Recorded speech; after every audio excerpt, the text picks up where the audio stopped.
Hello and welcome to the EV Cafe Takeaway, that podcast focused on that zero emission future that we all hope for. Every week I get joined by one of the wonderful members of the team of the EV Cafe, and this week, no exception, I have the lovely, the delightful Sarah Sloman. Sazzy, how are you? Well, hello. I am delighted to be here, and the wonderful John Curtis is in Westminster chairing the awesome Net Zero Club. So when I got the opportunity to come on, I jumped at the chance. Now, I'm not going to give away who the guest is. I do always accidentally give away their name, but you can tell us, who have we got on today? Well, you're absolutely right, Sarah, but well done. You've been very good. I do appreciate it when the EV Cafe team are very good, because they're not always. But anyway, we have got a wonderful old friend of the EV Cafe. We have known this lovely individual for some time, and he has played a really key and pivotal role in many events that we've been a part of, and now works for the lovely Drax, of course, a very good sponsor of both the EV Cafe and also the EV Cafe News. Fabulous. And his name is Rosario. Rosario, you are very welcome to the EV Cafe Takeaway. What are you doing at the wonderful Drax these days?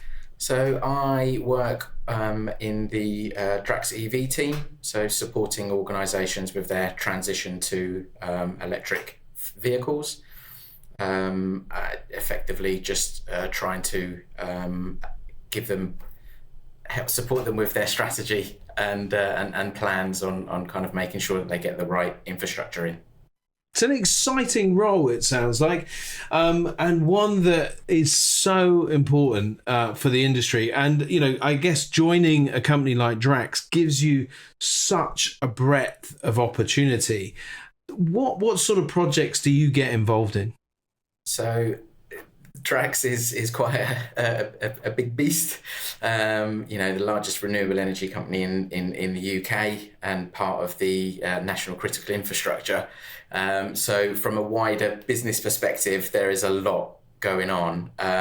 My key focus really is in and around supporting those UK businesses with EV charging infrastructure, doing fleet reviews and site capacity reviews, and helping them then understand exactly what that means and how we can plan for the rollout across multiple sites that they have in the UK. Well, you are quite the man for the job, Rosario. You are a long-standing EV advocate and EV expert, and not many people can say that because our industry is still very new, and we know that in order to be an expert in anything, it's decades, but you've managed to cram that in very successfully. And we crossed paths very briefly, both at Elmtronics, as it were, before it became acquired. But you talked a little bit there about the team at Drax and all the different departments that Drax has, and I do think it's synonymous with electricity production, but people don't understand that Drax, particularly the EV arm, does so much. And you've actually got loads of people working there. Why don't you give a shout out to some of the awesome people who work with you there that I'm sure our listeners will know? So I'll give a shout out to Naomi, who's the head of sales, to Kevin, James, and Lindsay, who all work on in my team. So we are the face. We're the ones who go out and do the consultation piece. But then yes, there is a very large team behind us who actually do all of the hard graft. We sometimes I think they think that we get all the fun and taking part in all of these sorts of things, but we do some work as well. You also do have a lot of fun. This we know. And we've seen you on the EV Rally. We've seen you at the Green Fleet Awards. We know that your team is vibrant and fun. But you did talk about some serious stuff there. Strategically, I'm in strategy too, so I understand that strategy changes all the time. It's about making the best fit plan work and not falling into any of the potholes, pun intended, as you go forward with your infrastructure. So is site capacity, as you cited yourself there, the main issue that you encounter? So, I mean, yes, it is one of the key challenges that organisations face. It's then trying to understand exactly what the client is trying to achieve on that site with their fleet of vehicles, how their vehicles actually work and operate, how many miles they do in a day. Are they kind of stopped on site for an extended period of time, being loaded, unloaded? So putting all of that information together along with the site capacity then helps us try and get a true understanding of actually what is possible on that site. Is more power going to be needed, or can they get away with using the power that they currently have to be able to effectively operate the fleet as they would like? Rosario, it sounds like that you don't just deal with those boring things with glass all around them called cars. It sounds like you're getting into the wonderful world of commercial vehicles, which is far more interesting. Tell me, is that possible? Do you help commercial vehicle fleets? Because it sounds like that's where perhaps the challenge is a little bit more.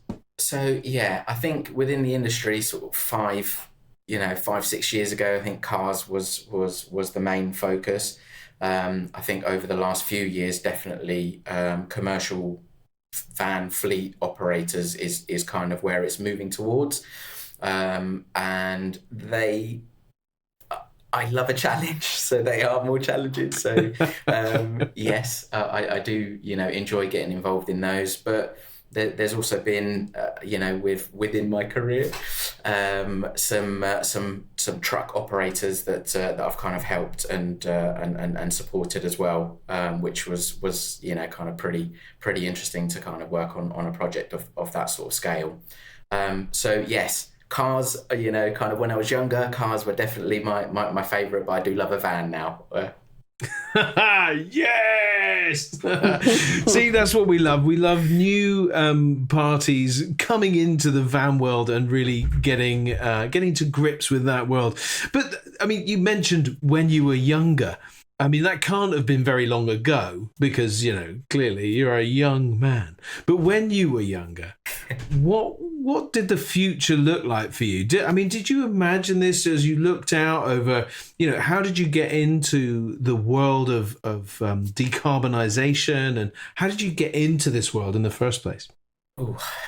So no, I mean, when I was younger, I said I loved cars and technology. I remember I used to take my remote control car to pieces just to try and work out how they worked. So that's cool.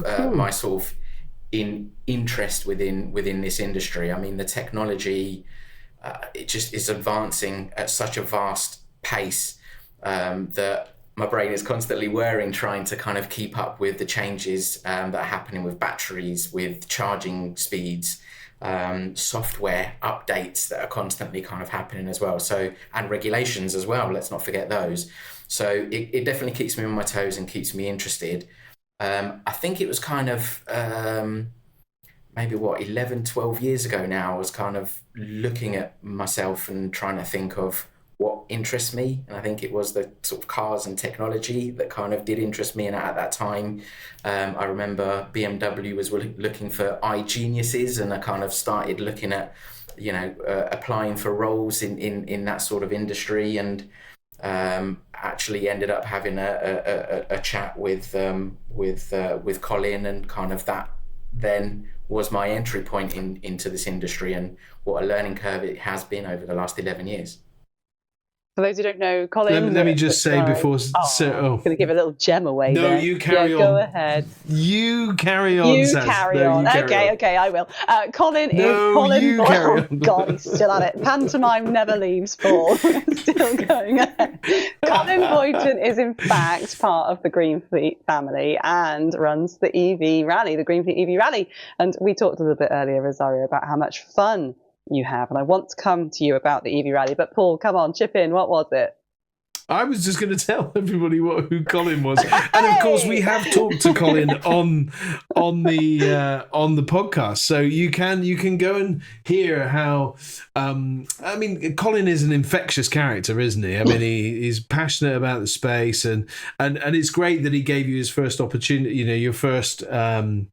Your first opportunity in this space. So it's great. But anyway, back to you, Saz. The EV Rally is something that happens in many different shapes and forms, and I really was taken with the amazing team ethos by Drax. And you guys hosted a tremendous stop, and I wondered if you could tell the audience all about what you did for the visitors to your site that day, because it was a real eye-opener. God, you're testing my memory here now. I feel like I might have blocked some of that off, if I'm being perfectly honest, by the end of the week. So we hosted one of the checkpoints at our converted coal fire station up in Selby. So we produce energy through biomass at that site there now. And within the Welcome Centre, which is across the road from there, we effectively had a little bit of information on the different elements of the work that we do from an energy production point of view, an energy supply point of view, and then also EV charging.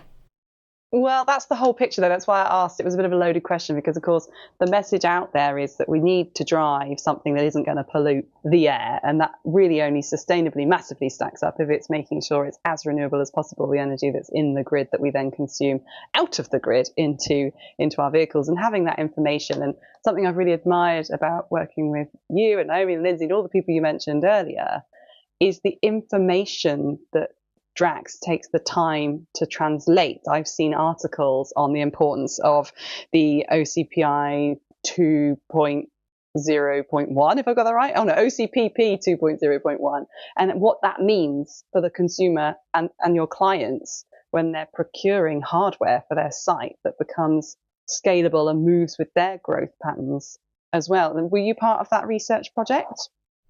So I wasn't part of the research project, but I see that day in, day out. I think, kind of what's the reality, when you go and meet a client, and there are some that we're supporting that have got non-compliant OCPP hardware where their previous or the organization that installed them either no longer exists or is no longer supporting those chargers. And then the reality of what happens, to pick up the pieces after they've kind of been let down or purchased infrastructure that can't be taken over by another organisation, and then offering the future-proofing aspects of the OCPP 2.01 and ISO 18119, I think it is. The plug and charge, just kind of trying. Yeah, exactly. So just trying to. There we go. Thank you. So kind of trying to just make sure that the customer kind of understands those better than I do, obviously, and also what implications that has in the future. So if they're not happy with the service that we're providing them, then they can up and leave us and move to a different back office supplier, which I think is really important. It keeps us on our toes, but it means that it gives our customers the flexibility and knowledge that if we don't deliver on our promises, they're not going to get stuck with redundant hardware. Now then, both of you, hold out your hands. Come on. Uh-oh. Oh no, it's going to, I know what this is. This is going to be punishment for using acronyms. There you go, there's the ruler. There's the ruler. It's ready. That's it. Sorry. No more acronyms, please. So, good luck with this one. OCCP. There you go. Come on. What is it? OCPP is Open Charge Point Protocol. There you go. Fabulous. But to Rosario's point, it does actually mean something, doesn't it? Because it does give customers insight into what is going on in the background. And that, and we're seeing that more and more. And I think the 2.0.1 that Sarah referred to is really that level of detail that you get into that operators can now see, and of course you can as well, so you can intervene. And are we seeing a lot of kind of control over the air now, and being able to kind of really monitor the chargers and maximize that uptime? Because one of those things that lots of those naysayer type people, they do point out that chargers tend to break a lot. And that has been the case. We can't escape that fact, but we are doing real stuff to make sure it doesn't happen in the future. Talk to us about how you keep your customers maximizing uptime on the chargers? So through the OCPP, or Open Charge Point Protocol, so we have. Thank you. we have a team here at head office that remotely monitors all of the chargers on our network. So a lot of the time they actually can see whether or not there's a communication loss with a charger before our client has even realised that there is a potential issue. So they'll either get in touch with the customer and let them know, look, we've noticed that this charger has actually dropped off. We're monitoring it and we'll let you know if we can't fix it remotely and or if we need to send an engineer to site, or if there's something that you might be able to do on site in order to resolve it. And that's the kind of key there is, you quite rightly said that acronym has a meaning and it actually helps us do something, and it's the ability to be able to monitor the infrastructure to keep it active and up and running for our clients for as long as is possible. But then obviously there's also things in terms of reporting functionality that customers will they'll have to report on greenhouse gas emissions, not to use GHG, and all of those sorts of things. So they are really important from a company perspective, and to be able to actually showcase what it is that they're managing to achieve with the infrastructure that they've installed. I love that. That is meaningful, proactive. That's a brilliant partnership to build upon. And that's the beauty of software. I've long said that software is the key to our industry. Equipment can be designed, tested, built, stress tested, redesigned, reinstalled. And the best way to maximize that investment is having really good software to underpin it. And of course, payments is my favorite thing ever. But I'd like to get back to something that we touched on far too briefly. And that is the plight of the commercial vehicle, the lifeblood of our country, and how hard it is for people to have the same sort of on par measures that we can do for the private car. And we saw you recently, really recently, actually, at the commercial vehicle show. And we were there having a wonderful time in our EV Cafe Village. And thank you so much for being part of it. Fun and games again. See, they had darts, they had all sorts of competitive nature stuff to engage with the audience. But it got me really thinking, because the commercial vehicle show this year was so good for the number of people who came along to learn. There was a time when we said, put your hand up if you're already a fleet manager, and very few of them actually were. They were there to procure infrastructure or to listen to the people presenting. I thought that was a fantastic reflection. And you have been doing a lot of work on the workplace charging. And I didn't know, I really thought it was over, that the workplace charging scheme is now extended to the 31st of March 2026. Is that right, Rosario? Yeah, that's correct. It's £350 gross per socket that is installed, up to a maximum of 40 sockets per organisation. So it got announced very late, if I'm being perfectly honest. It was, I genuinely did not think that it was given the situation we're currently in as a country financially, I genuinely did think that it was going to get stopped. So it was great when it got announced that it was being extended. Yeah, I was delighted too. And I was really hoping to tap into both you and Paul about what is currently the most popular charger and its power rating. So I hear a lot about 25 kilowatt DC charging being a really good bet. Obviously, also dual port 22s that divide 10.9, 10.9 between the two vehicles. Without giving away your commercial sensitivity, I genuinely was interested to learn from you guys, both of you. What do you think is the best charging power for commercial vehicles? Oh gosh, do you want me to jump on that one there, Paul? Yes. You go. So it's really difficult to give you that answer, and the reason for that is because every single organisation, from my perspective, runs their fleet differently, so their vehicle mileages are different. The commercial vehicle makeup is different, so some of them will be kind of limited to 7, 11 and 22 kilowatt AC charging rate, and if we can use the power that they've got available and use AC, then I tend to try and go for that because it helps us keep the costs lower, because DC charging infrastructure is, in terms of the charging equipment itself, is a lot more expensive. So it's a really difficult one to kind of give you a specific answer on. It is all about each individual usage case and customer case and site case. Do you know what? I couldn't have said it better. When somebody says to me, "What's your favourite van, Paul?"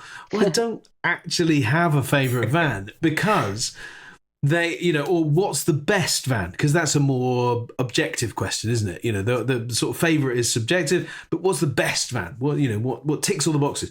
Well, there isn't a best van, because if you need a big van, a small van isn't the best van, and if you need a small van, the big van isn't the best van. So there are good and bad, of course, in all things, but and there's right and wrong. But I think that's the point. It's got to be right, and it's got to be fit for purpose. It's got to do the job that you need. And to Rosario's point, you don't want to spend thousands and thousands and thousands on high-powered charging just because you want to have high-powered charging. But if you need high-power charging and you actually have only got 30 minutes to stop and go, and you want to recycle your vehicle, the vehicle's value far outweighs the short to medium term investment in infrastructure, because it allows you to carry on doing what you want to do, because you're able to get in a lot of energy in a short space of time. And of course, it depends on the vehicle technology as well, because if the vehicle won't take more than 50 kilowatts on a charge, and there are some commercial vehicles out there that are still just at that base 50 kilowatt level, although much less now. Mostly it's sort of starting at around 100 and going on beyond there for DC charging, and most are going to 11, if not 22 for AC. Then it's starting to, so Rosario's actually hit the nail on the head, as we would expect, that use case is everything. Totally agree with Paul there, Rosario. You are such an expert that you've just nailed that answer. And I wanted to ask you one more, if that's okay. We were thinking about another piece of research that Drax got involved in, not necessarily just you. I'm just interested in your view with your experience. So ZapMap obviously have oodles of data, more data than you could ever shake a stick at. And what I know that Drax have been doing is around the destination charging piece. So you've been helping people to understand, landowners, helping people to understand where there's really good opportunities by looking at heat maps prepared by ZapMap as to where a good destination charging site could go. What's your feel in the market at the moment for how important destination charging is versus the on-the-go public charging that we see at things like motorway service areas? When do you think that tipping point will come for people? It's a tricky one to answer. All I can do is answer this one as me, as an EV driver who's out on the road quite a lot, using his EV for business, right? So I'm trying to throw myself in as a potential typical user. For me, I try to minimize the amount of EV charging that I do on motorway services, cost mainly, and also I kind of, if I'm being truthful, it's very rare now with the range of the EV that I drive and those that my colleagues that do, a similar role to me actually drive, where they actually have to do, or we have to do, a lot of charging up at motorway services. So for me, it is really important to, for destination, especially at hotels, to kind of really pick up pace, because it's really frustrating that there are so many hotels when you're traveling around the UK that do not have any EV charging whatsoever. And also, if I'm really honest, please stop putting DC rapid chargers in a hotel. Don't need it. 7 kilowatt charger, please. I'll use it overnight. Thank you. I'll plug it in when I get there, and then go to the hotel, go to bed, and pick it up fully charged in the morning. So, I really do think that there's a real critical role for destination charging, if I'm being perfectly honest. It really needs to kind of step up pace now. and hopefully the work and the research and stuff that we have done and are doing, and hopefully me sort of shouting about it will kind of like help that. Yeah, I knew you'd be an advocate of it, because actually you've got to think about the destination charging has its place, and we know that overlaps with public charging so much. And you've said hotels. I'm saying multi-story car parks where you're also overnight, so city centres. Doesn't even have to be 7 kilowatts. I've just paid to park for 30 hours. And I would absolutely love to be able to bolt onto that booking, because it's a booking. They're expecting me. I've been given the bay to park in. Why can't I pay a set amount? And they're going to win some and lose some, right? But if it was 20 quid for me, take a chance on that. You can charge me up when it's cheap overnight. I don't care. But I want to return to a fully charged car. Paul, sorry, over to you. No, that's absolutely fine. I agree. I'm all about destination charging that just will, I can charge a couple of hours. Sadly, it seems to fall under the legislative kind of levels, so you can't just pay and go. And you have to sign up for apps. I went to Bath recently. And an organization, I think it was EV Energy or somebody. Anyway, they've been bought by Genie Point, and could I get the thing to start? No, of course I couldn't. So I faffed around for 15 minutes, and it just got irritating. But because it's below the legislation, people kind of take a liberty, right? But you guys would sort that out, wouldn't you? Because you'll be able to see it, and you'll be able to go and sort it out and take care of it. Anyway, that's all good. But Rosario, you sound like somebody that wants to help. You sound like somebody that wants to make a difference. You've come into the industry. What is it in you that makes you want to help? Why are you this kind of person that wants to help, wants to make a difference? Were you brought up well? Was school easy for you, and you just kind of popped out this perfect human being that wants to make a difference? Or did events kind of get you to where you are? I'm genuinely not really sure. Being brought up well, I think I'd answer yes. I think my parents absolutely did do a very good job. I think it's potentially just being quite respectful of others, and I think that's kind of like been instilled in me from quite a young age. And I actually find it the best part of my job is helping our client find the right solution. And, there are many people that I speak to that know absolutely nothing about what they need to do in order to kind of achieve the goals that they've been set. So it's kind of, I feel brilliant when at the end of it, we've got the right infrastructure in place, and they're up and running and working, and I've got a happy customer at the end of it. That's what really gives me a buzz. I think if you were to ask Naomi what so my manager, what would be a success for Rosario? It's kind of 100,000 charge points installed by the end of this year, please. But I am a customer-centric person, so I believe that starting in that way, really looking after the customer, making sure that they get a really good service is what will achieve for me that 100,000 charges by the end of the year.